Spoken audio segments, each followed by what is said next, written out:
Thanks for watching. Don't forget to like, comment, share and subscribe to Alhamdulillah nahmaduhu wa nasta'inuhu wa nastaghfiruhu wa nu'minu bihi wa natawakkalu alayhi wa na'udhu billahi min shururi anfusina wa min sayyiati a'malina. Man yahdihillahu fala mudilla lahu wa man yudlilhu fala hadiya lahu. ونشهد أن لا إله إلا الله ونشهد أن محمدًا عبده ورسوله. أما بعد فقد قال الله تبارك وتعالى في القرآن المجيد والفرقان الحميد. أعوذ بالله من الشيطان الرجيم. بسم الله الرحمن الرحيم. يا أيها الذين آمنوا لا تتخذوا اليهود والنصارى أولياء بعضهم أولياء بعض ومن يتولهم منكم فإنه منهم إن الله لا يهدي القوم الظالمين. صدق الله العظيم. وقال النبي صلى الله عليه وسلم: صلاة الرجل في بيته بصلاة وصلاته في مسجد القبائل ب25 صلاة وصلاته في المسجد الذي يجمع فيه ب500 صلاة وصلاته في المسجد الأقصى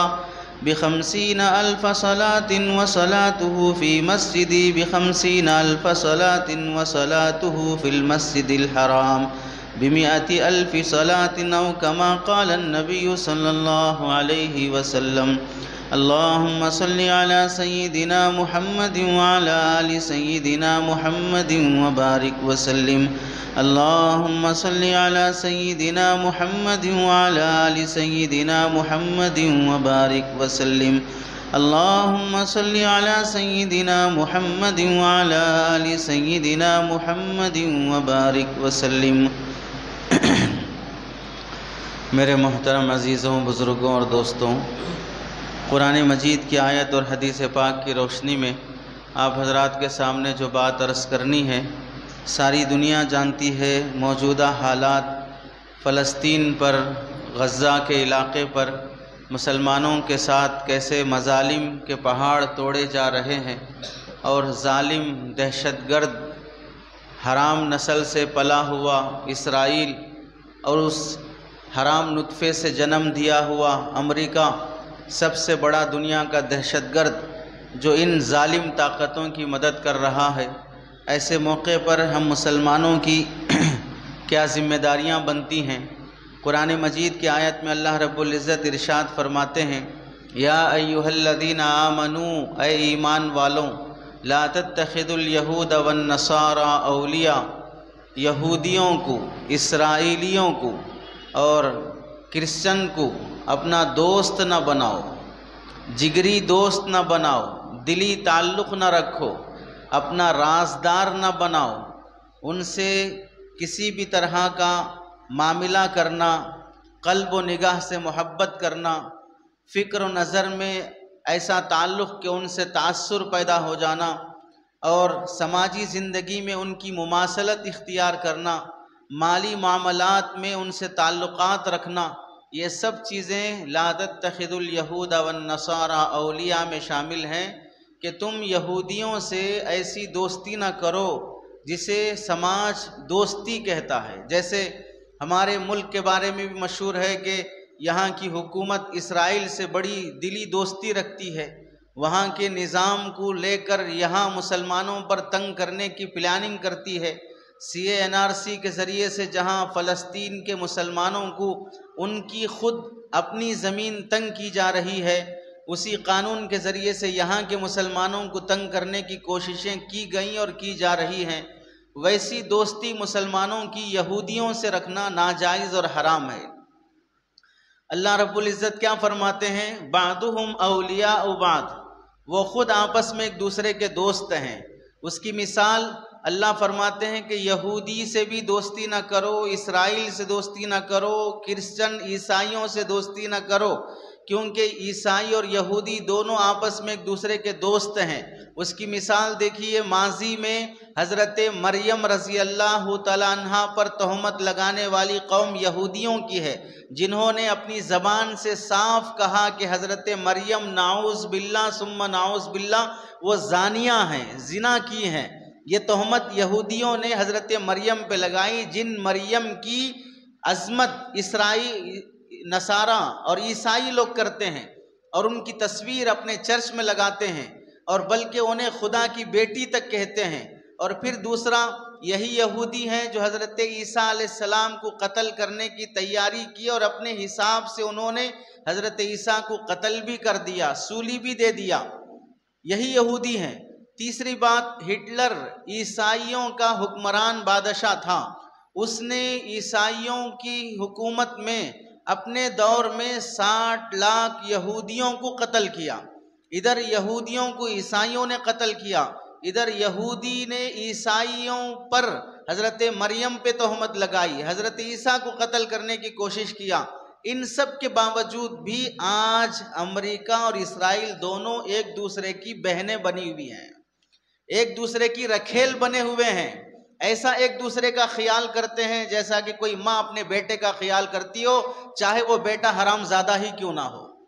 حرام نطفے سے پیدا ہوا ہی کیوں نہ ہو۔ حالانکہ ماضی میں اگر دیکھا جائے گا تو ان کی آپس میں کیسی دشمنیاں رہی ہیں۔ اللہ تعالیٰ فرماتے ہیں بعضهم اولیاء بعض، یہ خود آپس میں ایک دوسرے کے دوست ہیں، ان سے کبھی دوستی نہ کرو۔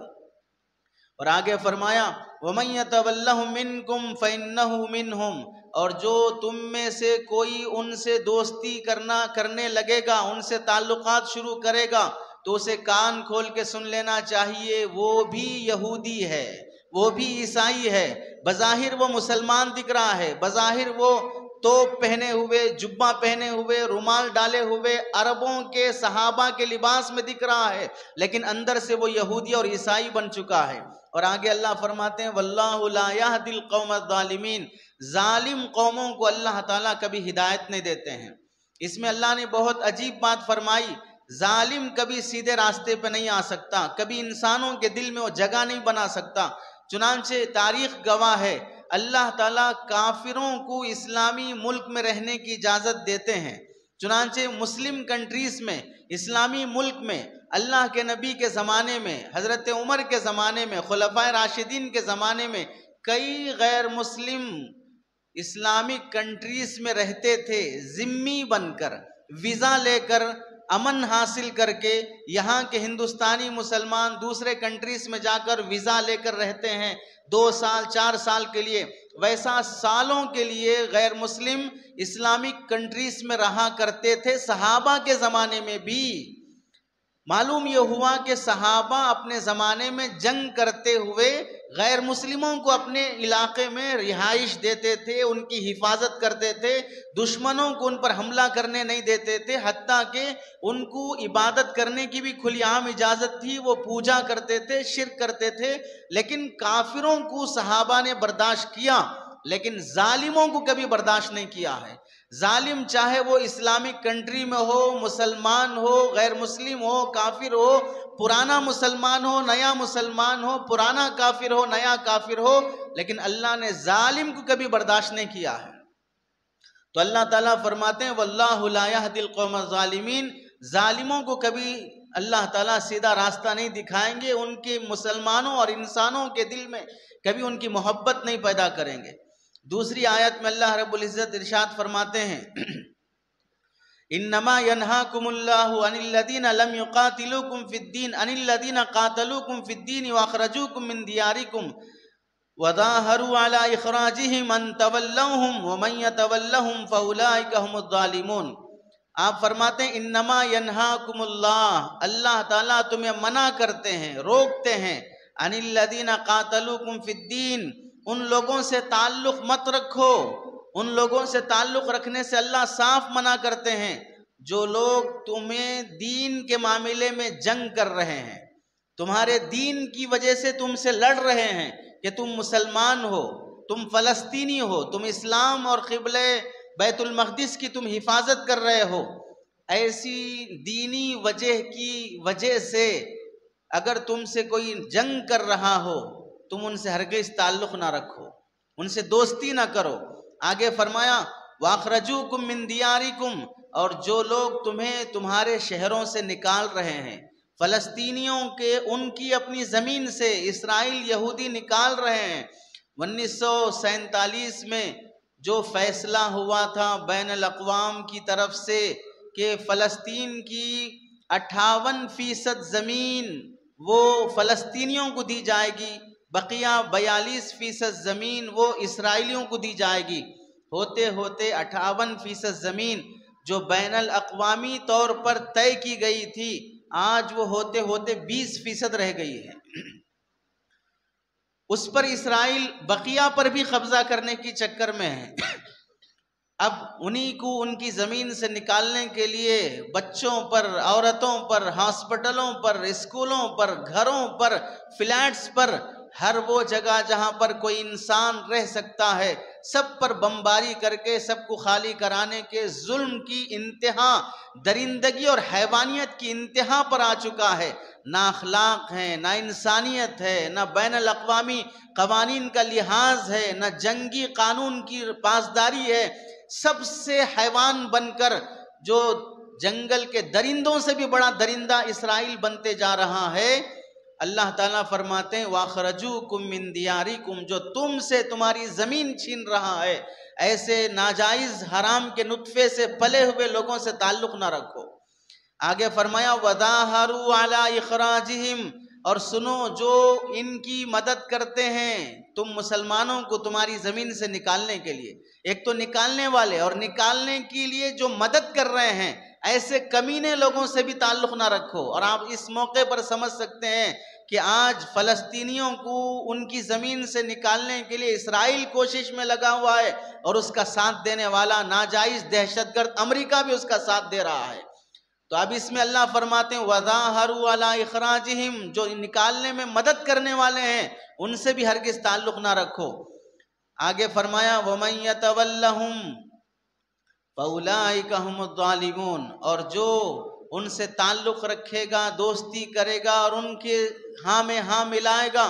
وہ بھی کان کھول کے سن لے، تمام 57 مسلم کنٹریز کے حکمران بھی کان کھول کے سن لیں۔ اللہ فرماتے ہیں کہ تم بھی ظالم ہو،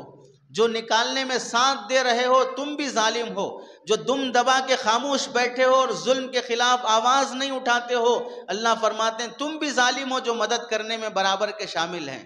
تیسری آیت میں اللہ رب العزت ارشاد فرماتے ہیں لا ينهاكم الله عن الذين لم يقاتلوكم في الدين ولم يخرجوكم من دياركم ان تبروهم وتقسطوا اليهم ان الله يحب المقسطين۔ اللہ تعالیٰ تمہیں منع نہیں کرتے ہیں، روکتے نہیں ہیں کہ تم ایسے لوگوں سے تعلق رکھو جو تم سے جنگ نہیں کرتے، تم سے لڑتے نہیں ہیں، وہ دوسرے مذہب کے ہیں، یہودی بھی ہیں، عیسائی بھی ہیں، غیر مسلم بھی ہیں، لیکن تم سے جنگ نہیں کر رہے ہیں، لڑتے نہیں ہیں، ان سے تعلق رکھو، ان سے محبت کرو، ان سے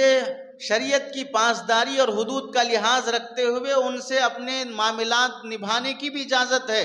اللہ فرماتے ہیں وَلَمْ يُخْرِجُوكُم مِّن دِيَارِكُمْ، اور جو لوگ تمہیں تمہاری بستیوں سے، تمہارے شہروں اور تمہارے ملک سے نہیں نکالتے ہیں، تمہیں وہاں بسنے کا سپورٹ کرتے ہیں، وہ چاہے غیر مسلم کنٹریز ہو، تم ان سے اپنا معاملہ اچھا رکھو۔ اور آگے فرمایا ان تبروہم وتقسطوا الیہم، ایسے ملکوں کے ساتھ، ایسی قوموں اور لوگوں کے ساتھ تبروہم، نیکی کا معاملہ رکھو، انصاف کا معاملہ رکھو، عدل اور حسن سلوک کا معاملہ رکھو۔ ان اللہ یحب المقسطین، اللہ انصاف کرنے والوں کو پسند کرتے ہیں۔ اس آیت کے تحت میں آپ دیکھیں بہت سے وہ ملک ہیں جو فلسطین کی تائید میں کچھ نہ کچھ بول رہے ہیں، حالانکہ وہ مسلم کنٹریز نہیں ہیں، وہ مسلم حکمران نہیں ہیں، لیکن فلسطین کی تائید میں وہاں کے مظالم کے خلاف وہ بول رہے ہیں۔ اللہ فرماتے ہیں کہ جو تمہارے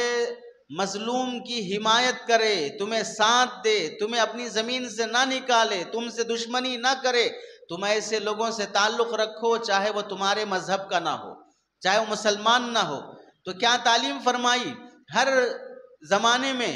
ایک مذہب کے لوگ بعض مسلمانوں کے دشمن بھی ہوتے ہیں، اسی مذہب میں بعض لوگ مسلمانوں سے تعلق بھی رکھتے ہیں۔ ابھی حالات میں جہاں یہودی اسرائیل درندہ بنا بیٹھا ہے، حیوان بنا بیٹھا ہے، وہیں پر بعض سیکولر یہودی وہ بھی پروٹیسٹ کر رہے ہیں، وہ بھی ریلیاں نکال رہے ہیں، وہ بھی ان ظالم اسرائیلی یہودیوں کے خلاف جو اپنے سے ناراضگی کا اظہار ہو سکتا ہے وہ بھی کر رہے ہیں۔ معلوم ہوا یہودیوں میں بعض وہ ہیں جو دشمن ہیں، اور یہودیوں میں وہ ہیں جو بعض نارمل ہیں۔ عام یہودیوں کے بارے میں بھی اللہ رب العزت نے فرمایا ہے کہ یہودی اسرائیل کبھی دوست بنانے کے قابل نہیں ہو سکتا ہے۔ اور ایک آیت میں اللہ رب العزت ارشاد فرماتے ہیں ضربت علیہم الذلۃ والمسکنۃ وباءوا بغضب من اللہ۔ اللہ رب العزت فرماتے ہیں کہ یہودیوں پر اللہ نے ذلت مسلط کر دی ہے، اللہ کا غصہ ان پر ہے۔ ہمیشہ ہر زمانے میں یہودیوں کو اللہ رب العزت نے ان کی ناجائز اور ناپاک حرکتوں کی وجہ سے ذلیل رکھا ہے۔ یہودی قوم کبھی عزت کی زندگی نہیں گزاری ہے۔ وجہ کیا ہے؟ اللہ قرآن مجید میں ایک وجہ یہ ذکر کرتے ہیں، اس وجہ سے کہ انہوں نے نبیوں کو قتل کیا ہے، انبیاء کو انہوں نے قتل کیا ہے، اللہ کی بڑی بڑی نعمتوں کی انہوں نے ناشکری کی ہے، جنہیں اللہ رب العزت نے کہیں قرآن میں فرمایا تھا انی فضلتکم علی العالمین۔ اس وقت دنیا میں جتنے لوگ ہیں سب پر میں تمہیں فضیلت دیتا ہوں۔ جن لوگوں نے خود اپنے بارے میں کہا تھا نحن ابناء اللہ واحباؤ، ہم اللہ کے بیٹے ہیں، ہم اللہ کے محبوب ہیں، دونوں طرف سے ایسی محبت، اللہ بھی انہیں فضیلت دے رہے ہیں اور یہ بھی اپنے آپ کو اللہ کے محبوب کہہ رہے ہیں۔ لیکن انہی قوم کے بارے میں اللہ نے آگے چل کے فرمایا اللہ ان کو ذلیل کر رہا ہے۔ آپ میں سے ہر شخص قرآن مجید میں سورہ فاتحہ نماز کی ہر رکعت میں پڑھتا یا سنتا ہے، اس میں اللہ سے کیا دعا کرتے ہیں؟ اہدنا الصراط المستقیم، سیدھا راستہ دکھا، غیر المغضوب علیہم ولا الضالین، ایسے لوگوں کا راستہ نہیں جن پر آپ نے غصہ کیا ہے یا جو قوم گمراہ ہو چکی ہے۔ اس میں جس پر اللہ کا غصہ کی ہوئی قوم، جس پر اللہ ناراض ہے، وہ قوم جس سے سارے مسلمان ہر نماز کی ہر رکعت میں پناہ مانگتے ہیں، وہ کون سی قوم ہے؟ وہ یہودی قوم ہے، جس کے بارے میں اللہ رب العزت نے غیر المغضوب علیہم ولا الضالین سے نماز کے ہر رکعت میں مسلمانوں کو یہ ترغیب دی۔ اللہ جس پر لعنت بھیج رہا ہے، جس پر ناراض ہے، ایسی قوم سے ہر رکعت میں اللہ سے پناہ مانگتے رہو۔ تو پھر بتائیے جو نمازی چاہے وہ اس مسجد کا ہو، چاہے وہ حرم کا نمازی کیوں نہ ہو، مسجد حرام میں پڑھتا ہو، مسجد نبوی میں پڑھتا ہو، وہ بھی سورہ فاتحہ ہر نماز کی ہر رکعت میں پڑھتے یا سنتے ہیں اور اس میں اللہ سے دعا کرتے ہیں کہ اللہ یہودیوں سے ہم پناہ مانگتے ہیں۔ پھر ان غلیظ عرب حکمرانوں کو یہ کیوں نہیں سمجھ میں آتا کہ نماز میں ہم تو مانگتے ہیں کہ غلیظ یہودیوں سے ہم پناہ مانگتے ہیں، پھر انہی سے دوستی رکھتے ہیں، انہی کے تلوے چاٹتے ہیں، انہی سے تعلقات رکھتے ہیں، انہی سے معاملات کرتے ہیں، جبکہ نماز میں کھڑے ہو کر انہی یہودیوں سے پناہ مانگ رہے ہیں۔ ہم یہاں ایک بات یہ سمجھ سکتے ہیں، اللہ رب العزت نے قرآن مجید میں یہودیوں کو ذلیل کیا، ان پر لعنت بھیجی اور پھر ان سے پناہ مانگنے کے لیے دعا کی تعلیم دی ہے۔ پھر یہ یہودی کیوں ساری دنیا کے سپر پاور بنے بیٹھے ہیں؟ پوری مٹھی بھر دنیا کی یہ تعداد 1.5 کروڑ کے آس پاس ہے۔ پورے یہودی اگر ایک جگہ جمع کر کے انہیں آگ لگا دیا جائے تو 1.5 کروڑ آدمی جل کے راکھ ہو جائیں گے۔ لیکن پوری دنیا کی پاور، پوری دنیا کا میڈیا، پوری دنیا کی حکمران کیوں ان سے اتنا خوف زدہ ہے اور ان کا مقابلہ نہیں کر سکتے؟ اس کا جواب ہے، یاد رکھیے، بعض مرتبہ ہم سب جانتے ہیں کہ کتا ناپاک جانور ہے،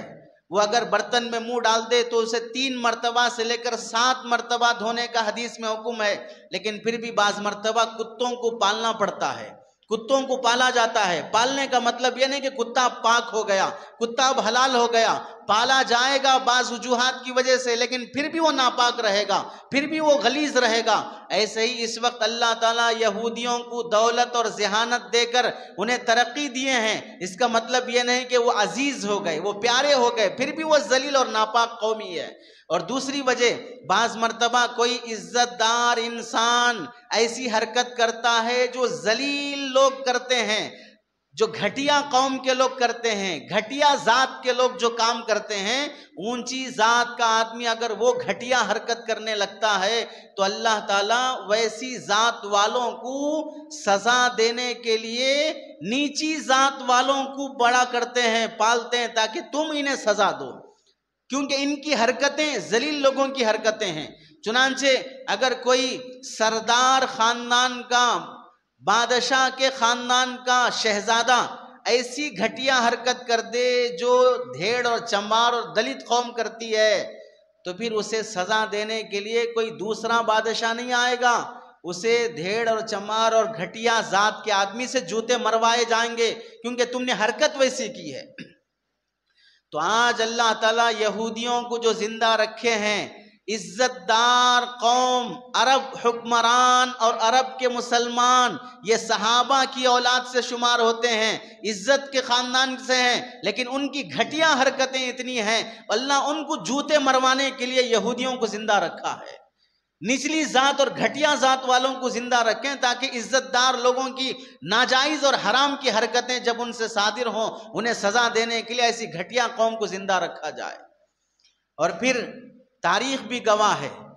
یہودی ہر قوم میں ذلیل رہے ہیں اور ابھی بھی وہ ذلیل ہیں، کوئی ان کے حق میں دعا کرنے کے لیے تیار نہیں ہے۔ دیکھیے 1000 سالہ تاریخ یہودیوں کی، 1098 میں، 1080 کی تاریخ میں یہودیوں کو پورے فرانس سے خالی کرایا گیا، 1098 میں 98 میں جمہوریہ چیک سے یہودیوں کو، سارے یہودیوں کو پاک کر کے خالی کرایا گیا، 1113 میں کیف ملک سے یہودیوں کا قتل عام کرایا گیا،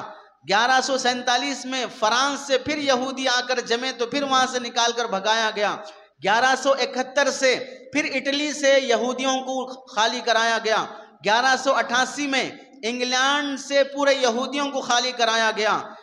1290 میں پھر انگلینڈ سے پورے بچے کچے یہودیوں کو خالی کرایا گیا، 1298 میں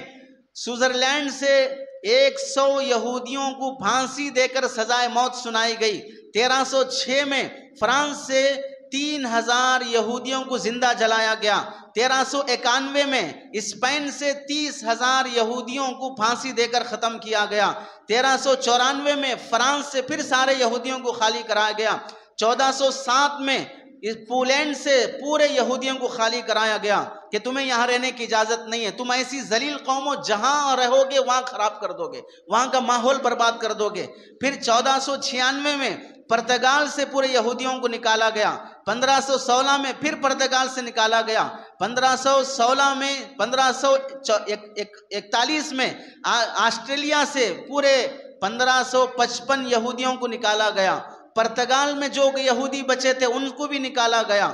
1570 میں جرمن سے پورے یہودیوں کو نکالا گیا، 1592 میں 1516 میں سوئٹزرلینڈ سے پورے یہودیوں کو نکالا گیا، 1701 میں سوئٹزرلینڈ میں مکمل طور پر یہودیوں کو پابندی لگا دی گئی کہ کوئی یہودی نہیں آ سکتا، نپولین نے پورے یہودیوں کو اپنے ملک سے نکال دیا،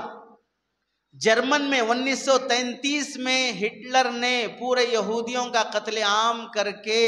60 لاکھ یہودیوں کو قتل کر کے صرف 10% یہودیوں کو چھوڑا 1933 میں۔ پھر 14 مئی 1948 میں جب کوئی ملک انہیں اپنے ملک میں جگہ دینے تیار نہیں ہے، اس غلیظ ناپاک گندگی کو کوئی اپنے یہاں رکھنے تیار نہیں ہے، فلسطین کے مسلمانوں نے ہمدردی کر کے 1948 میں جب یہاں 1947 میں ہندوستان آزاد ہوا، 1948 میں وہاں پوری دنیا کے ممالک ناپاک یہودیوں کو اپنے یہاں جگہ دینے تیار نہیں ہیں، فلسطین کے مسلمانوں نے انہیں اپنے یہاں جگہ دی تھی۔ وہ 1948 میں جو جگہ دی گئی رہنے کے لیے، ظالم یہودیوں کو یہ قانون بنا کر دیا گیا تھا کہ یہاں پر آپ دکان نہیں چلا سکتے، کاروبار نہیں کر سکتے، زمین نہیں خرید سکتے، مستقل یہاں رہائش نہیں ہو سکتی، آپ صرف عارضی طور پر، جیسے ہم یہاں سے سعودیہ گئے ہم مکان خرید سکتے ہیں، ہم اپنا ذاتی کاروبار کر سکتے ہیں، آج جو سعودیہ کا قانون ہے وہ قانون فلسطین میں یہودیوں کے لیے تھا، کوئی یہاں پر زمین تک نہیں خرید سکتا۔ لیکن بین الاقوام اقوام متحدہ نے اپنی پوری مکاری کے ساتھ فلسطین میں یہودیوں کو جگہ دینا شروع کیا، قانون کو ختم کیا۔ اس فلسطین کے مسلمانوں پر ہر آئے سال کسی نہ کسی بہانے سے حملہ کر کے پورے برطانیہ اور امریکہ نے اسرائیل کا سپورٹ کر کے اپنی اس ناجائز اولاد کو پال پال کر یہاں تک کیا کہ اب کوئی ملک اس سے مخالفت کرنے کے لیے تیار نہیں ہے۔ حدیث میں اللہ کے نبی علیہ السلام فرماتے ہیں، آپ علیہ السلام نے فرمایا صلاۃ فی مسجد القبائل بخمس، کہ جو بندہ اپنے محلے کی مسجد میں نماز پڑھتا ہے تو اسے 25 نمازوں کا ثواب ہے۔ وَصَلَاةُ فِي الْمَسْجِدِ الَّذِي يُجَمَّعُ فِيهِ بِخَمْسِمِائَةِ صَلَاةٍ، اور ایسی مسجد میں نماز پڑھتا ہے جہاں جمعہ کی نماز بھی ہوتی ہو، وہاں اللہ تعالیٰ اسے 500 نمازوں کا ثواب دیتے ہیں۔ وَصَلَاتُهُ فِي الْمَسْجِدِ الْأَقْصَى بِخَمْسِينَ أَلْفَ صَلَاةٍ، اور اگر کوئی آدمی بیت المقدس میں جا کر نماز پڑھتا ہے اسے 50,000 نمازوں کے برابر ثواب ملتا ہے۔ وَصَلَاتُ فِي مَسْجِدِي بِخَمْسِينَ أَلْفَ صَلَاةٍ، اور کوئی مسجد نبوی میں جا کر نماز پڑھتا ہے اسے بھی 50,000 نماز کے برابر ثواب ملتا ہے۔ وَصَلَاتُ فِي الْمَسْجِدِ الْحَرَامِ بِمِئَةِ أَلْفِ صَلَاةٍ، اور اگر کوئی بیت اللہ میں نماز پڑھتا ہے کعبے میں اسے 1,00,000 نماز کے برابر ثواب ملتا ہے۔ اس حدیث سے معلوم ہوا کہ اللہ رب العزت قرآن مجید میں، حدیث میں اللہ کے نبی علیہ السلام نے فرمایا کہ بیت المقدس میں نماز پڑھنا ایک نماز 50,000 نماز کے برابر ثواب رکھتا ہے۔ بڑی فضیلت اللہ نے بیت المقدس کی رکھی ہے، مسلمانوں نے اس کی طرف رخ کر کے نماز ادا کی ہے، تو اس سے معلوم ہوا کہ مسلمانوں کا بیت المقدس سے اپنا دلی تعلق رہنا چاہیے۔ آپ جانتے ہیں حضرت سلیمان علیہ السلام نے بیت المقدس بنانے کے بعد اللہ سے دعا فرمائی۔ پہلی دعا ربی حبلی ملک لا ینبغی لأحد من بعدی، اے اللہ مجھے ایسی سلطنت عطا کر کے دنیا میں کسی انسان کو ایسی بادشاہت نہ ملے، انسانوں پر، جناتوں پر، ہوا پر، پرندوں پر، درندوں پر، جانوروں پر، پانی پر، سب پر حکومت اللہ نے حضرت سلیمان علیہ السلام کو عطا کی۔ دوسری دعا حضرت سلیمان علیہ السلام نے کی، اے اللہ جو اپنے گھر سے نکل کے بیت المقدس آ کر نماز ادا کرے گا اس کے گناہ ایسے معاف کر دے جیسے وہ ابھی ماں کے پیٹ سے پیدا ہوا ہو۔ جیسے حج کرنے والا حاجی اپنے حج کر کے آنے کے بعد ایسے گناہوں سے پاک ہوتا ہے جیسے وہ ابھی ماں کے پیٹ سے پیدا ہوا ہو، اللہ بیت المقدس میں نماز پڑھنے والے کو بھی وہ ثواب عطا کرتے ہیں، اتنے اس کے گناہ ایسے معاف کر دیے جاتے ہیں۔ اس سے مسلمانوں کا بیت المقدس سے کیسا مذہبی تعلق ہونا چاہیے وہ ہم سب کو معلوم ہوا۔ آپ دیکھ لیجئے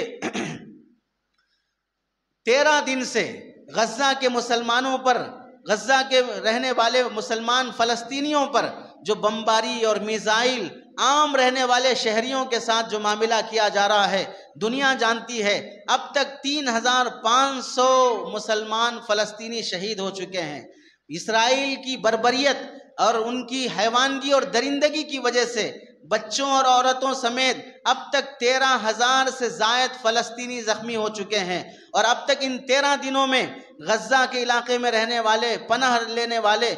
کیمپ میں 2 گھروں پر اسرائیل کا حملہ ہوا، دونوں گھروں میں رہنے والی پورے خاندان کے لوگ ہلاک ہو گئے، شہید ہو گئے۔ ایک واقعے میں 27 اور دوسرے واقعے میں خاندان کے 13 افراد ایک ہی بمباری میں شہید ہو گئے، 15 سے زائد ایک ہی خاندان کے لوگ زخمی ہو گئے ہیں۔ اسرائیل فوج کی جانب سے 2 یعنی شہر چھوڑ کر جانے والے لوگوں پر جو کار کے ذریعے سے، ایمبولنس کے ذریعے سے، چلتے پیدل چلتے ہوئے غزہ کا علاقہ خالی کر کے جو شہر چھوڑ کے جا رہے ہیں، ویسے لوگوں پر بھی بمباری کر کے شہر چھوڑ کے جانے والوں کو ہلاک کر دیا گیا۔ مسلسل القدس ہاسپٹل کے قریب 30 منٹ، آدھے گھنٹے تک آس پاس رہنے والی آبادیوں پر بمباری کی گئی۔ 8,000 افراد جو ایک ہاسپٹل میں پناہ لیے ہوئے تھے، اس ہاسپٹل کے اطراف میں بمباری کی گئی۔ الاہلی ہاسپٹل پر جس میں مسلمان وہاں علاج کے لیے آئے تھے، علاج کے لیے ہاسپٹل میں مسلمان اپنی جان بچانے کے لیے آتا ہے، موت سے لڑتا ہے، زندگی کی امید پر رہتا ہے۔ ہاسپٹل میں ایڈمٹ کرنے کے بعد ہم میں سے ہر شخص جانتا ہے کہ ہماری ماں بیمار، باپ بیمار، بیٹا بیمار، بیوی بیمار، ہاسپٹل میں ایڈمٹ کرنے کے بعد کیفیت کیسی ہو جاتی ہے، منتیں مانتے ہیں، صدقہ کرتے ہیں، دعائیں کرواتے ہیں کہ میرے باپ کے لیے دعا کیجئے، ماں کے لیے دعا کیجئے، ایسے ہاسپٹل میں موجود بچوں پر ہاسپٹل پر بمباری کر کے 500 سے 1000 ایک وقت میں مسلمان شہید کر دیے جاتے ہیں۔ ایک باپ کا ویڈیو آپ نے بھی دیکھا ہوگا، اپنے بچے کے جسم کے 2 ٹکڑے ہو چکے، ایک ہاتھ میں ایک ٹکڑا اور دوسرے ہاتھ میں دوسرا ٹکڑا لے کر وہ باپ اپنے بچے کو دفنانے جا رہا ہے۔ اس باپ پر کیا گزرا ہوگا جو اپنے بچے کے ہاسپٹل میں علاج کے لیے آیا ہو۔ آپ میں سے کوئی اپنی ماں کو ہاسپٹل میں ایڈمٹ کرے، 4-5 دن کے بعد ڈاکٹر ہاتھ اٹھا دے اور آپ کی 1 لاکھ سے 50,000 بل آ جائیں، ہاسپٹل کے ڈاکٹر پہ ٹوٹ پڑتے ہیں۔ 4 دن رکھ لیا، لاکھ روپے بل کر دیا، پھر اس کے بعد ہاتھ اٹھا دیا کہ ہم کچھ نہیں کر سکتے۔ اب اس ہاسپٹل پر معصوم بچوں پر 40% جس ہاسپٹل میں بچے تھے ان بچوں پر بمباری کر کے مار دیا جاتا ہو۔ بتاؤ کون سے جنگ کا قانون ہے کہ تم پر حماس کے فوجی حملہ کر رہے ہیں اور تم غزہ کے عام مسلمانوں پر جن کے پاس نہ ہتھیار ہے، جو نہ لڑنے کے لیے آئے ہیں، معصوم عورتیں ہیں، بے قصور عورتیں ہیں، معصوم بچے ہیں، ان کو تم بمباری کے ذریعے سے ہلاک کر رہے؟ کون سے جنگ کا قانون ہے؟ کون سا اصول ہے؟ سلامتی کونسل جو انسانوں کے حقوق کے لیے لڑنے والا ہے وہ بھی جانور اور حیوان بنا بیٹھا ہے۔ آج کہاں چلے گئے؟ تھوڑا سا کسی دوسرے تمہارے اسرائیلی ملک پر، امریکہ کے کسی شہر پر، تمہارے مذہب کے ماننے والے کسی ملک پر 5 دن اگر کوئی دوسرا ملک حملہ کرنا شروع کر دے، پورے ایسا روتے ہو جیسا بیوہ کا رونا روتے ہیں، گویا کہ تمہارا مرد مر گیا ہے، تمہارا شوہر مر گیا ہے، ایسا رونا روتے ہو۔ 13 دن سے حملے چلتے آ رہے ہیں، 13,000 سے زائد فلسطینی مسلمان شہید زخمی ہو چکے ہیں۔ 23 لاکھ مسلمان جو غزہ کی پٹی پر رہتے ہیں، 23 لاکھ مسلمانوں پر 4 سے 5 دن سے پانی بند ہے، بجلی بند ہے، کھانا بند ہے، دوائی بند ہے، پیٹرول بند ہے، گیس بند ہے۔ 5 دن تک بھوکا آدمی کوئی سہارے کے بغیر کیسے جیے گا؟ ہاسپٹل میں علاج کرنے والے ڈاکٹر اپنی پیاس بجھانے کے لیے بیمار کو جو گلوکوز باٹل چڑھایا جاتا ہے وہ گلوکوز کا پانی پی کر ہاسپٹل کا ڈاکٹر اپنی جان بچا کر پیشنٹوں کا علاج کر رہا ہے۔ ہر 5 منٹ میں ایک بیمار آ رہا ہے۔ حال یہ ہے کہ ہاسپٹل کے اندر بیڈ پورے فل ہو چکے ہیں۔ کرونا وائرس میں تمہارا باپ بیمار ہو گیا، ایک بیڈ نہیں مل رہا ہے، آکسیجن سلنڈر نہیں مل رہا ہے، لاکھوں روپے ڈال کر 24 ہزار کا ایک انجیکشن خرید کر اپنی باپ کی جان بچانے کے لیے تیار تھے۔ ان ہاسپٹلوں میں بیڈ نہیں ہے مردوں کے لیے، بیماروں کے لیے۔ ہاسپٹل کے صحن میں انیستھیشیا دیے بغیر، نشے کا، بے ہوشی کا انجیکشن دیے بغیر ہوش کی حالت میں معصوم بچوں کا آپریشن کیا جا رہا ہے۔ کیا گزر رہا ہوگا ان بچوں پر؟ ایک ماں اپنے معصوم بچے کو ڈلیوری کرنے کے بعد اسے پہلی مرتبہ دودھ بھی نہیں پلا سکی، اس سے پہلے اس بچے کی شہادت ہو جاتی ہے۔ وہ اس شہید بچے کو اپنے سینے سے لگا کر روتی ہے، میرا دودھ کا پہلا خطرہ بھی میرے بچے کو نصیب نہیں ہوا، میرا بیٹا شہید ہو گیا۔ بھائی زخمی حالت میں سر کے 2 ٹکڑے ہو جاتے ہیں، ہاسپٹل کی بیڈ پہ لیٹا ہوا ہے۔ دوسرا 9 سال کا بھائی اس معصوم بچے کے کان میں اس کی سانس اکھڑ رہی ہے، یہ اس پہ رونے کے بجائے خود اس کے سر سے خون بہ رہا ہے، اپنے اس معصوم بچے کی تلقین کر رہا ہے، قل اشہد ان لا الہ الا اللہ، کلمہ پڑھ لے، کلمہ پڑھ لے۔ کیا ان بچوں کی ہمت ہوگی؟ اس عالم میں وہ تلقین اور کلمہ پڑھا کر اپنے بھائی کو رخصت کر رہے ہیں۔ یہ منظر کون سی دنیا دیکھ سکتی ہے؟ کچھ تو انسانیت ہونا چاہیے۔ جنگل کے درندوں نے بھی ہار مان لی ہے اسرائیل اور امریکہ کی درندگی کے مقابلے میں۔ بخدا اس وقت اگر پتھروں کو اللہ تعالیٰ دل اور جگر دیتے، اس منظر کو دیکھ کر ان کا جگر بھی پارا پارا ہو جاتا۔ درختوں کو اللہ تعالیٰ آنکھیں دیتے تو ان کے درختوں سے ہوا نکلنے کے بجائے آنسو نکل کر ان درختوں کا پانی خشک ہو جاتا۔ بخدا اس وقت اگر اللہ زمین کو بولنے کی طاقت دیتے تو زمین بھی اپنے لیے رحم اور کرم کی دہائی دیتی رہتی۔ بخدا اس وقت فرشتوں کو اللہ تعالیٰ اپنے بس کا اختیار دیتا تو فرشتے بھی ان ظالم درندوں کے کوڑے برسا کر ان کے ٹکڑے اور پرخچے اڑا دیتے۔ اللہ تعالیٰ ان غزہ کے، فلسطین کے مسلمانوں پر رحم کرے۔ کس قدر ہمت اور جمع مردی سے وہ ڈٹے ہوئے ہیں۔ ان کی زمین کا مسئلہ، چند دن تم تو نامرد نکلے، اگر چائنا تمہاری زمین پہ قبضہ کر رہے ہو تم اس کا کچھ اکھاڑ نہیں سکتے، لیکن وہ نامرد نہیں ہیں، وہ ہجڑے نہیں ہیں۔ وہ بزدل نہیں ہیں، وہ اپنی زمین کے لیے لڑیں گے، وہ اپنی زمین کے لیے لڑیں گے۔ بین الاقوامی قانون جب انہیں دے رہا ہے کہ فلسطین کی 58% زمین فلسطینیوں کی ہے، تو ان سے نکالنے والا، انہیں بے دخل کرنے والا بے شرم امریکہ یہ کہتا ہے کہ حماس اسرائیل کے فوجیوں کو اپنے حق میں دفاع کرنے کا اختیار ہے۔ انہیں اختیار ہے تو فلسطینیوں کو نہیں ہوگا، انہیں بم برسانے کا اختیار ہے تو حماس کو نہیں ہوگا۔ دیکھ رہا ہے آنکھوں سے کہ ظالم کون ہے، مظلوم کون ہے، کون کٹ رہا ہے، کون مر رہا ہے، اس کے باوجود بھی ظالم کی طرفداری۔ اسی کو اللہ نے فرمایا بعضهم اولیاء بعض، یہ آپس میں ایک دوسرے کے دوست ہیں۔ آپ دیکھیے 70 جنازے ایک ساتھ اٹھائے جا رہے ہیں،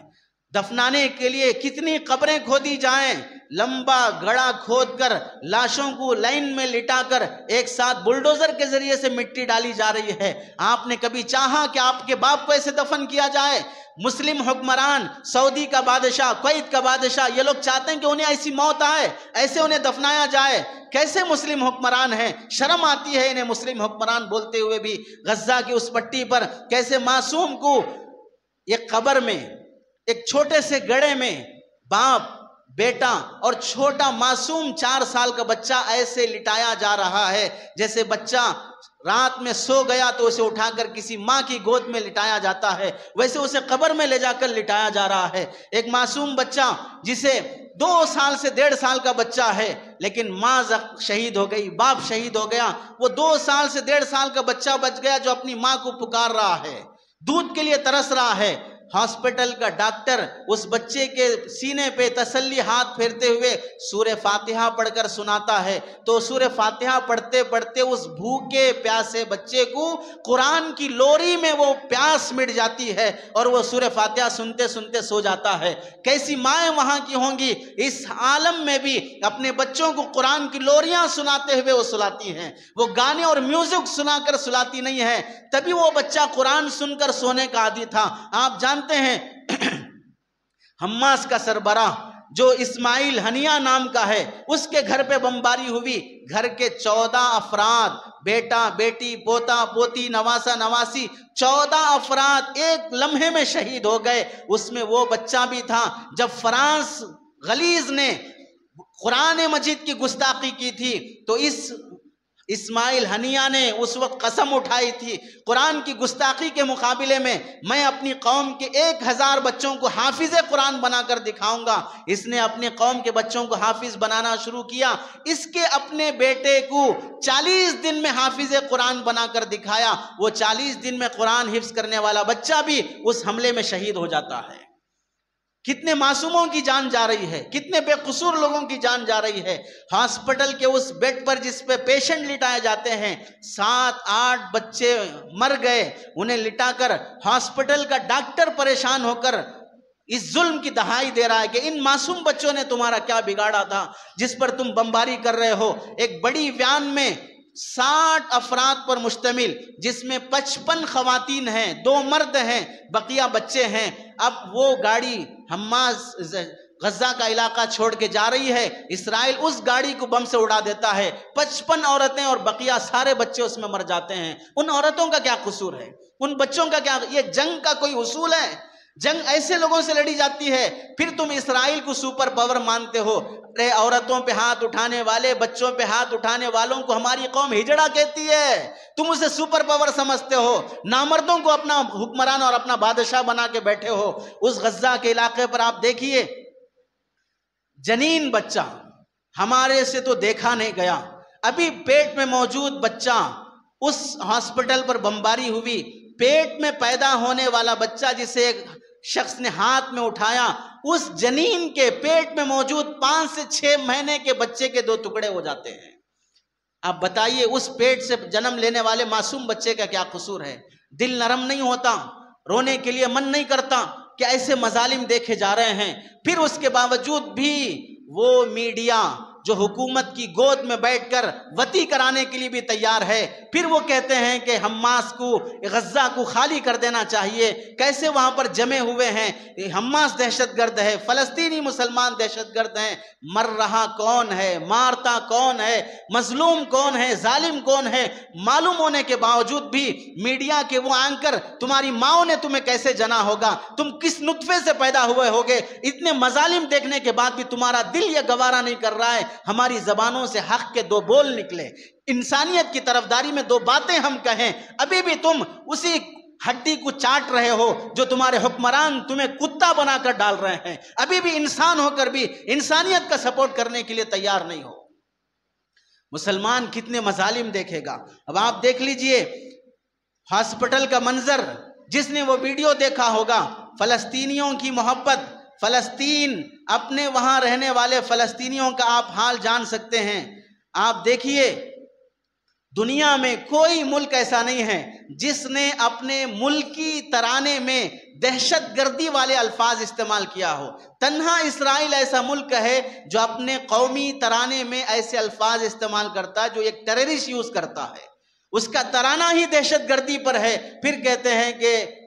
فلسطین دہشت گرد ہے، اسرائیل دہشت، جس کا ترانہ دہشت گردی پر ہے، اس کا قومی ترانہ مارنے مرنے پر ہے، پھر اسے کہا جاتا ہے کہ وہ امن پسند ہے۔ آپ دیکھ لیجئے جتنے مسلمان ہیں، شمالی کوریا کے رہنے والے رہنما کم جونگ یہ کہتے ہیں فلسطین صرف عربوں یا مسلمانوں کا مسئلہ نہیں ہے بلکہ آزادی کا مسئلہ ہے۔ وہ کیا کہہ رہا ہے، اسرائیل یروشلم پر قبضہ کرنا چاہ رہا ہے جسے وہ مقدس سمجھتے ہیں۔ مسلمان حکمران صرف مذمت کر رہے ہیں اور انتظار کر رہے ہیں کہ یہ جنگ کب ختم ہوگی۔ وہ کہتا ہے ہم اگر ہوتے تو اسرائیل پر اپنے تمام جوہری میزائل کا تجربہ کر کے دکھا دیتے۔ وہ ہے غیر مسلم لیکن وہ مسلمان حکمران کو چیلنج کر رہا ہے، تم کس انتظار میں ابھی میٹنگیں پاس کر رہے ہو۔ امریکہ کا وزیر خارجہ وہ اپنی کرسی سے استعفیٰ دینے کے لیے تیار ہے جب اس پر دباؤ ڈالا جاتا ہے کہ اسرائیل کو میزائل اور آلات جنگ اور سپلائی کرو جلدی سے، تو کہتا ہے کہ ایک طرفہ کسی کو میزائل دینا، جنگ کے آلات دینا، یہ اتنا نقصان دہ ہے کہ دوسرا دیش، دوسرے انسان فنا ہو جائیں گے۔ یہ کون سا قانون ہے؟ لیکن جب اس پر دباؤ ڈالا جاتا ہے تو وہ اپنے عہدے سے استعفیٰ دے کے نکل جاتا ہے۔ میں ایسے ظلم کا ساتھ دینے کے لیے تیار نہیں ہوں۔ آپ دیکھیے کولمبیا کے رہنے والے اسرائیلی سفیر کو کولمبیا اپنے ملک سے بے دخل کر دیتا ہے، ہمارے ملک سے پورا اپنا سفارت خانہ اٹھا کے لے جاؤ یہاں سے، جہاں تمہارے ملک پر انسانوں پر رحم نہیں کیا جاتا، ہمارے ملک میں تمہیں رہنے کی اجازت نہیں ہے۔ وزیر خارجہ جو بائیڈن سے کہتا ہے کہ میرا خاندان اٹلی میں ہٹلر کے مظالم دیکھے ہیں، ان کے کیمپس میں رہے ہیں، لیکن میں نے ایسا ظلم کبھی نہیں دیکھا جو آج غزہ پر کیا جا رہا ہے۔ وہ خود کہہ رہا ہے لیکن تمہیں شرم تک نہیں آتی ہے، اور میڈیا کے اینکروں کو شرم تک نہیں آتی ہے کہ وہ انسانیت کا طرفدار ہے اور تم انسان ہوتے ہوئے بھی درندگی اور اپنی نسل کی حیوانیت دکھا رہے ہو۔ ہر فلسطینی اپنے اس شہر سے، اسی واسطے ہٹلر کے چند جملے بڑے مشہور ہیں، اس نے کہا تھا صرف ایک مذہب ہے جس کی میں عزت کرتا ہوں اور وہ ہے اسلام، صرف ایک ہی نبی ہے جس کی شان کا میں قائل ہوں اور وہ محمد۔ اور پھر وہ کہنے لگا جب میں کسی سازش کی جڑ کا سراغ لگانا شروع کرتا ہوں، جب اس کا پردہ فاش ہوتا ہے تو ان پردوں کے پیچھے مجھے گندے یہودی بیٹھے نظر آتے ہیں۔ اس نے کہا تھا ہٹلر نے کہ دیکھو ہم سام کو زندہ چھوڑ سکتے ہیں لیکن نمک حرام یہودی کو ہم زندہ نہیں چھوڑ سکتے۔ اسی واسطے ہٹلر نے جتنے قتل کیے تھے اسے آپ دیکھ لیجئے، کیسے اس وقت اس نے اس کو ظلم سمجھے بغیر، اس نے انسانیت کے خلاف سمجھے بغیر بڑی آسانی کے ساتھ اس نے کہا تھا کہ یہ اتنے فتنہ پرداز ہیں، جو اسے رکھے گا وہ اسی کو مار کھانا چاہیں گے۔ اور فلسطینی مسلمان ایسے ہیں کہ تعجب ہوتا ہے، 80 سال کے بوڑھے سے لے کر 8 سال کے بچے تک کے اندر ایسا عزم ہے، ایسی ہمت ہے کہ وہ چار نسلیں 70 سال سے فلسطین کے مسلمانوں پر ظلم ہو رہا ہے، لیکن کبھی سنا آپ نے کہ فلسطین کے مسلمانوں نے کہا ہو کہ ہم اسرائیل کو تسلیم کر لیتے ہیں، ہم اپنا ملک چھوڑ دیتے ہیں، تم ہی ہمارے حکمران ہو، ہماری بیٹیاں دے کر ہم تم سے نکاح کرنے کے لیے تیار ہیں؟ کبھی کسی فلسطین کو ایسی بزدلی کی بات کرتے ہوئے آپ نے سنا نہیں ہوگا۔ بلکہ آپ دیکھیے ایک 80 سالہ فلسطینی خاتون جب وہ فلسطین سے ہجرت کر کے اردن میں جا کر رہنے لگی، وہاں کی ایک اینکر نے اس فلسطینی خاتون سے پوچھا تم 80 سال سے یہاں پر رہ رہے ہو، 3 نسلیں تمہاری ختم ہو چکی ہیں، اب تمہاری نسل کو اور تمہیں اس عمر میں واپس فلسطین جانے کے لیے اجازت دی جائے تو کیا تم فلسطین جاؤ گی؟ تو 80 سالہ بوڑھی خاتون کہتی ہے جوتے پہنے بغیر فوراً یہاں سے نکل کے میں فلسطین جاؤں گی، فلسطین میرا ملک ہے، فلسطین میرا شہر ہے۔ ایک 8 سال کے بچے سے کہا گیا تمہیں اپنے ملک چھوڑ کر تمہاری ماں پیدا ہونے سے پہلے تم اردن آ گئے، فلسطین تم بھول گئے ہوگے، فلسطین تم کہاں واپس جاؤ گے؟ وہ 7 سالہ بچہ کہتا ہے غصے میں آ کر کیا مطلب ہے، کیا مطلب ہے میں فلسطین چھوڑ دوں گا؟ میں فلسطینی ہوں، فلسطین میرے دل میں بسا ہوا ہے، میں فلسطین ہرگز نہیں بھولوں گا، مجھے جب بھی موقع ملے گا فلسطین واپس جاؤں گا۔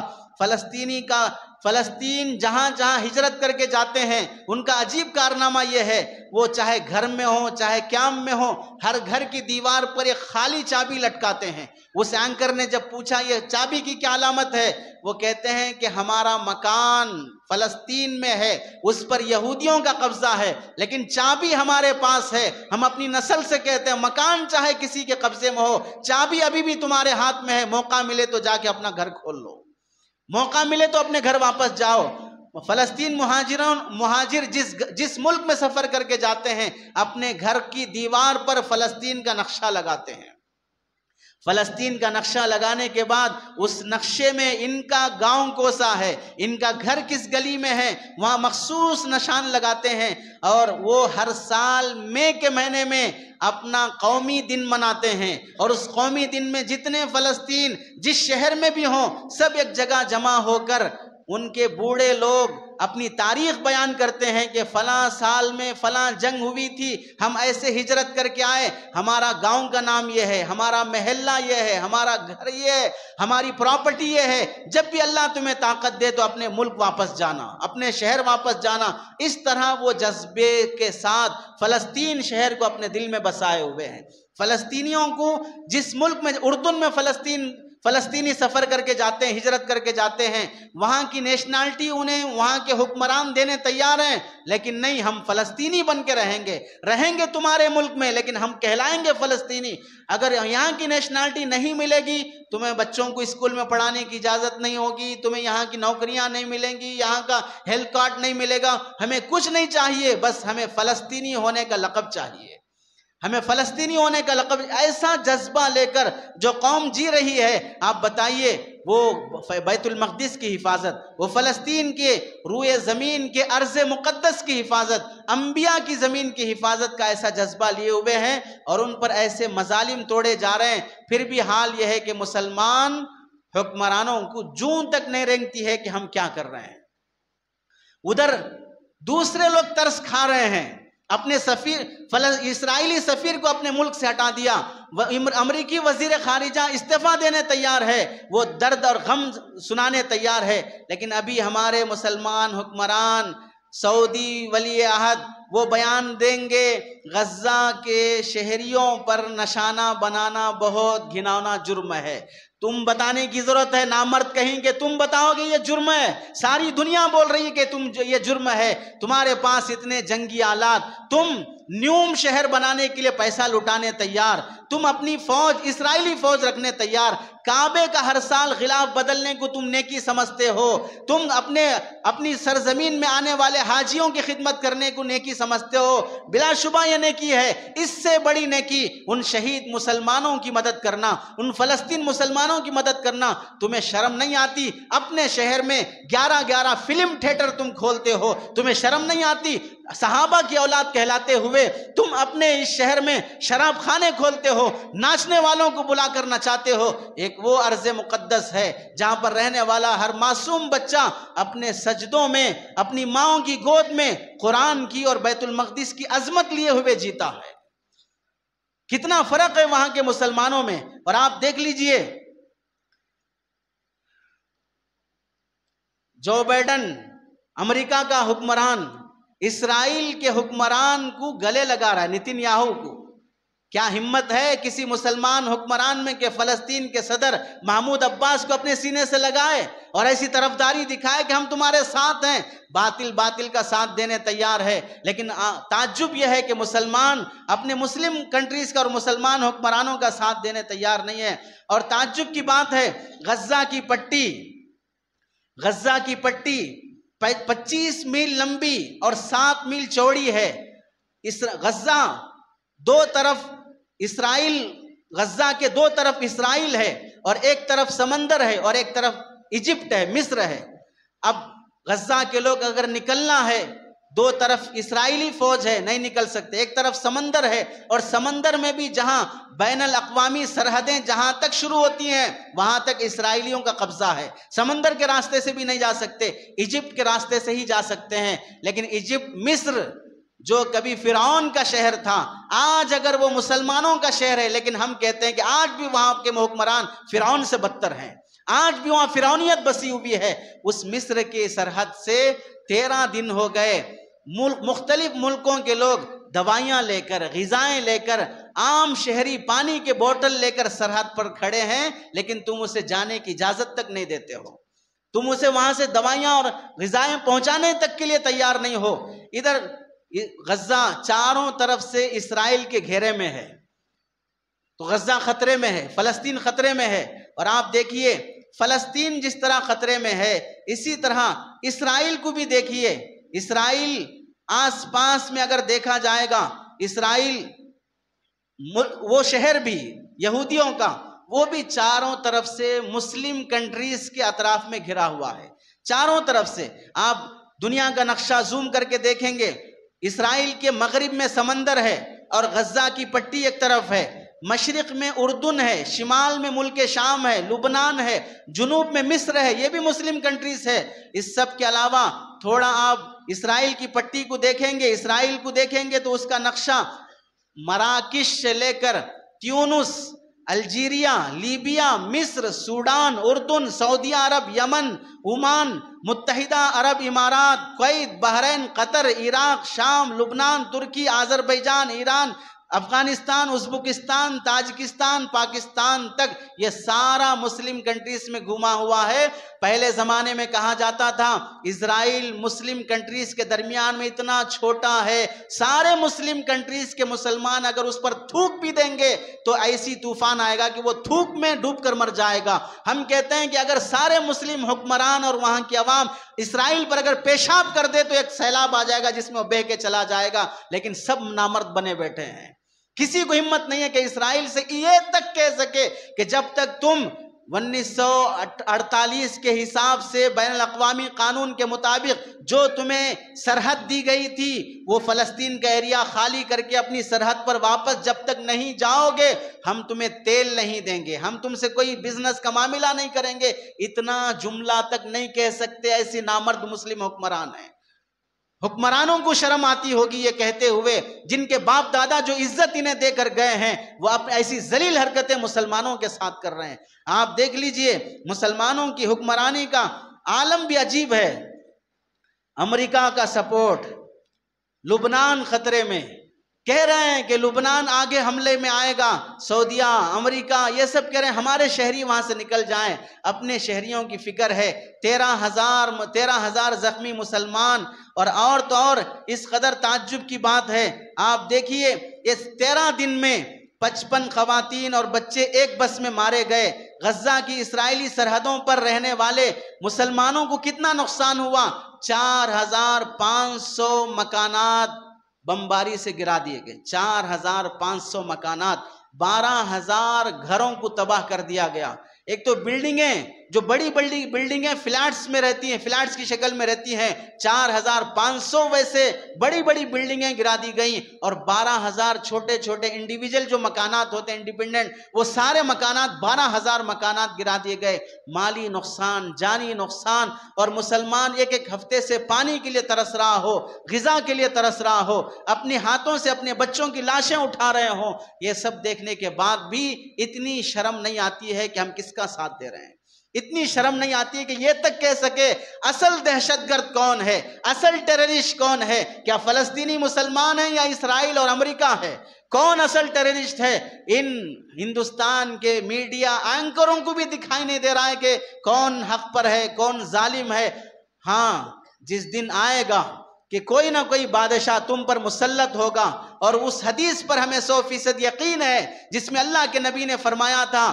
یہودیوں کان کھول کے سن لو، اسرائیلیوں کان کھول کے سنو، وہ دن آئے گا جب اللہ کے نبی علیہ السلام نے فرمایا تم اپنی جان بچانے کے لیے درخت کے پیچھے، پتھروں کے پیچھے بزدل نامرد بن کر چھپنا چاہو گے، وہ پتھر تم سے اتنا نفرت کرے گا، وہ کہے گا میرے پیچھے یہودی ہے، آ کے اس کی پھوڑ دو، اسے جلا کے راکھ کر دو، اسے مار دو۔ وہ دن آئے گا جس دن تمہارے ٹکڑے کیے جائیں گے، جس دن تمہیں کاٹا جائے گا۔ اور ہم مسلمان امن پسند ہیں، ہم کیا کر سکتے ہیں؟ مسلمانوں سے کہا جائے گا کہ ہم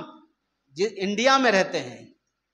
ہم اپنے ملک کے قوانین کے پاسدار ہیں، ہم نہتے ہیں، ہمارے یہاں موب لنچنگ ہونے والے مسلمانوں کو ہم نہیں بچا سکتے، ناحق جیلوں میں جانے والے مسلمانوں کو ہم بچا نہیں سکتے، ہماری مسلمان بیٹیوں کے ساتھ ہونے والے مظالم پر ہم بچا نہیں سکتے، ہمارے علماء کو جو جیلوں میں ڈالا جاتا ہے ہم اس کو بچا نہیں سکتے، ہماری مسجدوں کی ہم حفاظت نہیں کر سکتے۔ ہم کیا کر سکتے ہیں؟ اللہ کے نبی نے فرمایا تم ظالم کو اگر اپنے ہاتھ سے نہیں روک سکتے ہو، اپنے دل میں یہ عزم لیے رہنا کہ ہم ابھی اسے روکنے کی طاقت نہیں رکھتے ہیں، لیکن اللہ جب آپ ہمیں طاقت دیں گے ہم ان ظالموں کو ان کا بدلہ لے کر دکھائیں گے، ان کے ظلم کا انہیں بدلہ دے کر دکھائیں گے۔ یہ نیت رکھنا بھی ادنا درجے کا ایمان ہے۔ اسی لیے کہا جاتا ہے کہ تم لوگ اسرائیلی پروڈکٹس کا بائیکاٹ کرو،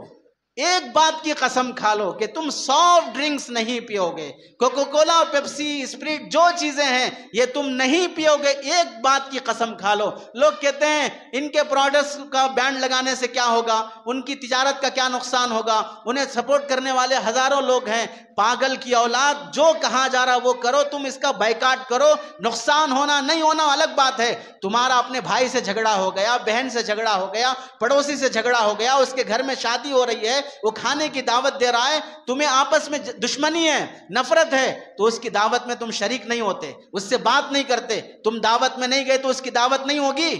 اس کی شادی نہیں ہوگی، تم بات نہیں کرے گے تو اس کا پیٹ نہیں بھرے گا، سب ہوگا، لیکن تم اپنے نفرت کا اظہار کرتے ہو دعوت کا بائیکاٹ کر کے، تم اپنی نفرت کا اظہار کرتے ہو اس کی شادی اور ولیمے کی دعوت میں گئے بغیر، جیسے اس کا ایک وقت کا کھانا کھائے بغیر اپنی نفرت کا اظہار کرنے کو اپنی غیرت سمجھتے ہو، ویسے ہی اسرائیلی پروڈکٹ کا بائیکاٹ کرنا یہ انسانی غیرت ہے، تمہاری اخلاقی غیرت ہے۔ اس کا نقصان ہوگا کہ نہیں ہوگا وہ الگ بات ہے، لیکن تمہاری انسانیت کہاں مر گئی، ہمارے اخلاق کہاں مر گئے، ہم کیوں اسے نہیں چھوڑ سکتے؟ وہ اسرائیلی پروڈکٹ جو تم کولڈ ڈرنکس اور سافٹ ڈرنکس پی رہے ہو، وہ سافٹ ڈرنکس نہیں ہے، فلسطینی مسلمان بچوں کا خون ہے جو ہم پی رہے ہیں، ان معصوم بچوں کا خون ہے جو ہم پی رہے ہیں۔ ہر کھانے کے نوالے کے ساتھ وہ مسلم حکمران جو اپنے دسترخوان پر سجا رہے ہیں، اور یہ مسلمان جو اپنی شادیوں میں سجا رہے ہیں، یہ ان فلسطین معصوم مسلمانوں کا خون ہے جو یہ پیا جا رہا ہے۔ سبق لو اس 7 سال کے فلسطینی مسلمان بچے سے، جب اس کی ماں یہ پکار کر کہتی ہے این المسلمون این الملوک وین العرب، عرب کہاں ہیں، مسلمان کہاں ہیں، یہ مسلم حکمران کہاں ہیں، تو وہ معصوم بچہ اپنی امی سے کہتا ہے تتوقفی یا اماں، امی جان خاموش رہو، ان حکمرانوں کو ہرگز نہ بلاؤ، لو نزل سیدنا جبرائیل، ہمارے سردار حضرت جبرائیل بھی اس وقت ہماری مدد کے لیے آ جائیں، اور اگر وہ ہم سے پوچھیں کہ میں تمہاری کیا مدد کر سکتا ہوں، ہم فلسطینی صلاح الدین کی اولاد ہم کہیں گے اما من کا فلا حاجت لنا واما من اللہ فنحتاج الیہ، اگر تم خود ہماری مدد کرنے آئے ہو ہمیں تمہاری مدد کی ضرورت نہیں ہے، اللہ اگر ہماری مدد کرنے تمہیں بھیجا ہے تو ہم اس کی مدد کے محتاج ہیں۔ ایسی بے نیازی سے جینے والے 4-5 دن کے بھوکے وہ معصوم بچہ، 4-5 سال کا بچہ کہہ رہا ہے اللہ اب یہ بھوک مجھ سے برداشت نہیں ہوتی، تو میری جان لے لے، میں جنت میں آ کر وہاں کچھ کھانا چاہتا ہوں۔ 5 دن کا بھوکا بچہ کہہ رہا ہے، فلسطینی 5 سال کی معصوم بچی کہہ رہی ہے، جب میں مر جاؤں گی اور میں شہید ہو کر نبی کے دربار میں حاضر ہوں گی تو تم سب مسلمانوں کی طرف سے شکایت کروں گی کہ ہم پر مظالم توڑے جا رہے تھے اور ان کے ہاں عیش منایا جا رہا تھا، شادیوں میں بینڈ باجا ناچ گانے منائے جا رہے تھے، ان کے دیندار لوگ نعتیہ اور قوالی کے مشاعرے کر رہے تھے، جبکہ ہمارے یہاں پر لاشیں اور بمباری برس رہی تھی۔ یا رسول اللہ، کیا آپ کی یہ امت ہیں جس کے بارے میں آپ نے فرمایا تھا سارے مسلمان ایک جسم کی طرح ہیں، انگوٹھے کو بھی اگر تکلیف پہنچتی ہے سارا جسم درد کرتا ہے، سر جھک کر انگوٹھے تک آ جاتا ہے، ہاتھ اس انگوٹھے کو دبانے لگتا ہے، پیر چل کر ٹریٹمنٹ کے لیے آئنمنٹ لا کر اسے دباتے ہیں۔ یہ جسم کی تعبیر سارے مسلمان کو آپ نے کہی تھی، اور یہ مسلمان ہیں کہ ایک طرف ہزاروں شہید ہو رہے ہیں، معصوموں کی لاشیں گر رہی ہیں، ٹکڑے ہو رہے ہیں، لیکن ان مسلمانوں کے دل ہیں یا پتھر کے سل ہیں، انہیں نہ رونا آتا ہے، نہ کچھ بولنا آتا ہے، نہ خلاف بول سکتے ہیں۔ علماء بیانات کرتے ہیں تو پاگل لوگ یہ کہتے ہیں اب بس ہے مول صاحب، بیانات بہت ہو گئے، چلے ہم چلتے ہیں اور آپ چلتے ہیں جا کے فلسطین سے جنگ کرتے ہیں۔ نامردی اور بے ہمتی کی باتیں کرتے ہو، جنگ کے اصول ہوتے ہیں، جنگ کے حالات ہوتے ہیں، جنگ کے اب یہاں پر ہم جنگ کرنے جائیں گے یا یہ تعلیمات ہے کہ تم اس حالت میں ہو کہ بول سکتے ہو بولو، ہاں جب لڑنے کا موقع آئے گا اللہ وہ پاور دے گا۔ ارے جو پاور میں بیٹھے ہیں مسلمان حکمران، جن کے پاس کروڑوں کی فوج ہے، لاکھوں کی فوج ہے، تیل جیسی نعمت اللہ نے جسے دیا ہے، وہ خود اپنے دماغ پہ تیل لگا کے بیٹھے ہیں۔ ان کو جب عقل نہیں ہے اور ان سے جب پوچھا جائے گا، یہ مسلمان حکمران جو نامرد اور بزدل بنے بیٹھے ہیں یہ سب سے بڑے مجرم ہیں۔ ہماری نظر میں صرف اسرائیل ظالم نہیں ہے، صرف امریکہ ظالم نہیں ہے، 57 مسلم ممالک بھی جو اسرائیل کی ان مظالم پر خاموش بیٹھا ہے اور فلسطین کی حمایت نہیں کر رہا ہے، وہ بھی برابر کے ظالم اور مجرم ہیں، وہ بھی اللہ کی بارگاہ میں پکڑے جائیں گے۔ اللہ سے دعا ہے کہ اللہ تعالی عمل کی توفیق نصیب فرمائے، آمین وآخر دعوانا الحمدللہ رب العالمین۔ ابھی تک آپ نے مفتی احمد اللہ آفیشیل چینل کو سبسکرائب نہیں کیا ہے تو سبسکرائب کر لیں اور بیل آئیکن کو پریس کر دیں تاکہ ہمارے ہر نیو ویڈیو کی نوٹیفیکیشن آپ کو جلد سے جلد مل جائے۔ جزاک اللہ۔